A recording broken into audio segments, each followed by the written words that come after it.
سلام و درود. اینجا مجموعه شیراز آکواریوم بزرگترین مجموعه تکثیر و پخش ماهیان زینتی در جنوب ایران هستش. اینجا که پشت سر من می‌بینید بزرگترین فروشگاه در جنوب ایران توی رسته فروش ماهی و لوازم آکواریوم هستش. با هم بریم از مجموعه بازدید کنیم. بفرمایید.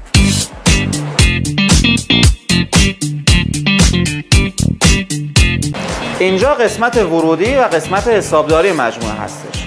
پشت سر من قسمت نمایشگاه آکواریوم ها و لوازم هستش. با هم بریم بازدید کنیم. ممنون که از ما خرید میکنید. اینجا ما توی مجموعه معتبرترین برندهای بازار آکواریوم داریم که تنوع بسیار زیادی داره.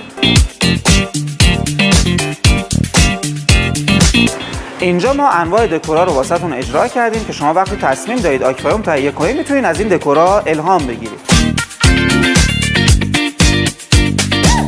تماشای این ماهی‌ها واقعا آرامش بخشه.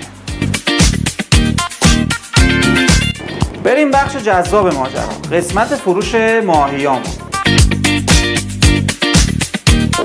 کلیه ماهیایی که شما تو این سالن مشاهده می‌فرمایید همگی تولید خودمون تو این مجموعه هستش که با پایین‌ترین قیمت و بالاترین کیفیت خدمتتون عرضه می‌کنیم.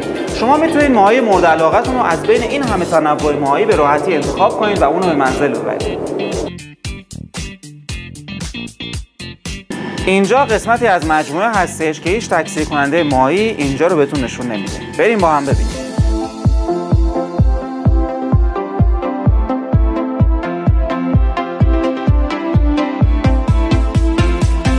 اینجا سالن تکثیر مجموعه شیراز آکواریوم هستش که متراژی حدود 500 متر داره و در 2 طبقه احداث شده.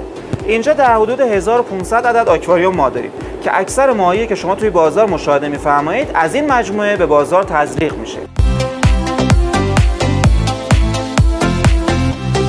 مگه میشه علاقه‌مند به ماهی نباشید؟ پیج ما رو دنبال کنید که هر روز کلی اطلاعات خوب راجع به نگهداری این موجودات جذاب براتون میذاریم. ساعت کاری مجموعه 9 صبح تا 5 بعد از ظهر هستش و به صورت یکسره در خدمتتون هستیم و آدرس مجموعه رو توی کپشن براتون میذارم. ممنون که تا پایان این ویدیو با ما بودید.